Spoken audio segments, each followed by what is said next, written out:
السلام علیکم ورحمۃ اللہ وبرکاتہ۔ میرے محترم بھائیو، دوستو، ماؤں بہنوں، آج میں نے آپ کو یہ بیان کرنا ہے کہ قربانی کا کیا ثواب ہے اور اس کی کیا فضیلت ہے، قربانی کرنے میں کیا ثواب ملتا ہے۔ بعض لوگ قربانی کرتے ہیں لیکن ان بیچاروں کو پتہ نہیں ہوتا کہ اس کے اوپر اللہ رب العالمین نے کیا ثواب رکھا ہے اور اس کا ہمیں کیا اجر دیا جائے گا۔ تو آج یہ میں آپ کو حدیث مبارکہ کی روشنی سے بیان کروں گا جو ابن ماجہ میں موجود ہے، تو وہ آپ سے بیان کی جائے گی کہ قربانی کی کیا فضیلت، کیا ثواب ہے۔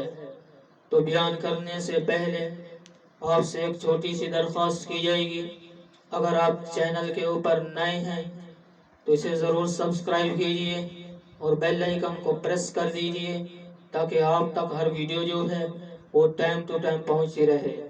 اب چلتے ہیں اپنے بیان کی طرف کہ قربانی کرنے میں کیا ثواب ہے، اس کی کیا فضیلت ہے۔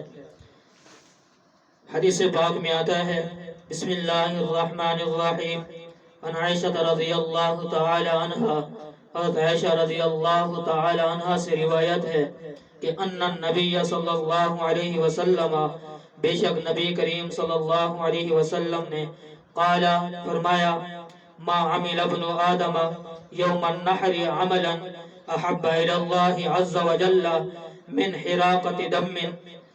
ہاں، آپ نے فرمایا 10 ذی الحجہ کو ابن آدم جو ہے یعنی آدم کا بیٹا کوئی ایسا عمل نہیں کرتا جو اللہ کو خون بہانے سے زیادہ پسندیدہ ہو۔ ہاں، پھر فرمایا وَأَنَّهُ، اور بے شک وہ قربانی کا جو جانور ہے، قربانی کا جانور، لا یأتی، البتہ آئے گا، یوم القیامت، دن قیامت کے، بقرونیہا، ساتھ اپنے سنگوں کے، وازلافیہا، اپنے کھروں کے، واشعاریہا، اور اپنے بالوں کے، وَإِنَّ الدَّمَّ لَيَقَعُ مِنَ اللَّهِ عَزَّ وَجَلَّ بِمَكَانٍ قَبْلَ أَن يَقَعَ عَلَى الْأَرْضِ، ہاں، قبل ان یقع علی الارض فطیبوا بها نفسا، پھر آپ نے فرمایا کہ خون زمین پر گرنے سے قبل اللہ کے ہاں مقام قبولیت حاصل کر لیتا ہے، اس لیے خوش دلی سے قربانی کرو، خوش ہو جاؤ، دل کے اندر گھٹن نہ ہو، او ہو پیسے لگ گئے ہیں، او ہو اب غریب کھائیں گے، او ہو اب کیا ہوگا، نہیں، آپ نے فرمایا خوشی سے قربانی کیا کرو۔ ہاں، آگے ایک اور حدیث ہے،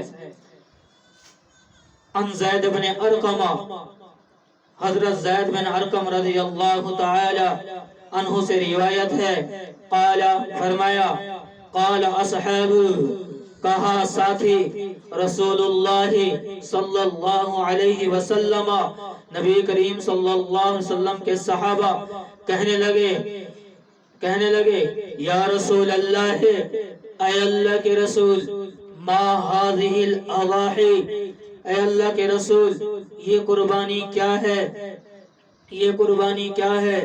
قال، فرمایا نبی کریم صلی اللہ علیہ وسلم نے، او میرے صحابہ، سنت ابیکم ابراہیم، یہ تمہارے باپ ابراہیم علیہ السلام کی سنت ہے۔ قالوا، کہنے لگے صحابہ، فما لنا فیہا یا رسول اللہ، اے اللہ کے رسول، ہمارے لیے اس قربانی کے اندر کیا اجر ہے، کیا ثواب ہے، اگر ہم قربانی کریں، اے اللہ کے رسول، ہمیں کیا اس کے اوپر، اگر ہم قربانی کریں ہمیں اس قربانی کے اوپر یا رسول اللہ کیا ملے گا، فما لنا فیہا، اے ثوابنا فیہا، اے اللہ کے رسول اس میں ہمارے لیے کیا ثواب ہے۔ قال، فرمایا نبی کریم صلی اللہ علیہ وسلم نے، او میرے صحابہ، بکل شعرت حسنت، ہر بال کے بدلے میں ایک نیکی ہے۔ قالو، کہنے لگے صحابہ، یا رسول اللہ، فالصوف، یا رسول اللہ، اے اللہ کے رسول جو اون کا جانور ہے بھیڑ، اس میں ہمارے لیے کیا ثواب ہے؟ قال، فرمایا نبی کریم صلی اللہ علیہ وسلم نے، بِكُلِّ شَعْرَةٍ، 7 ہر بال کے بدلے میں، مِنَ الصُّوفِ حَسَنَةٌ، ایک نیکی ہے۔ حضرت زید بن ارقم رضی اللہ تعالی عنہ فرماتے ہیں کہ اللہ کے رسول صلی اللہ علیہ وسلم کے صحابہ رضی اللہ عنہم مجمعین نے عرض کیا، یا رسول اللہ، یہ قربانیاں کیا ہیں؟ فرمایا، تمہارے والد ابراہیم علیہ السلام کی سنت ہیں۔ صحابہ کرام نے عرض کیا، یا رسول اللہ، اس میں ہمیں کیا ثواب ملے گا؟ فرمایا، ہر بال کے بدلے میں ایک نیکی ملے گی۔ عرض کیا، صحابہ کرام رضوان اللہ مجمعین نے، اے اللہ کے رسول، اگر بھیڑ کا جانور ہو، اون والا جانور ہو، اس کے اندر ہمارے لیے کیا ثواب ہے؟ فرمایا، اون کے ہر بال کے بدلہ میں بھی ایک نیکی ملتی ہے۔ تو یہ قربانی کا اجر اور ثواب جو ملتا ہے، یہ میں نے آپ کو بیان کیا ہے۔ تو اگر چینل کے اوپر نئے ہیں تو اسے ضرور سبسکرائب کیجئے گا۔